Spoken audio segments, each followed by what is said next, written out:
quite a different view than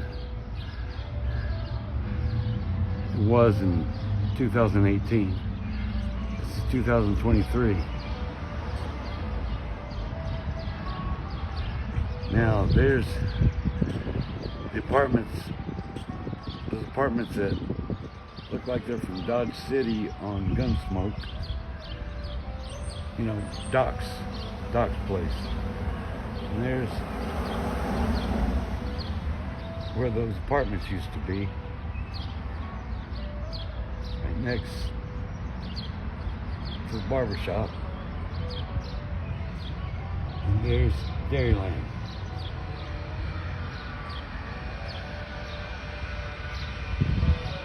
This is part of Plainfield, Indiana's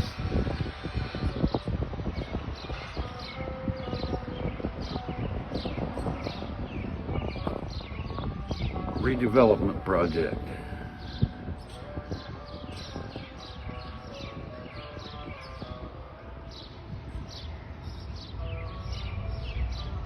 Quite a bit of difference.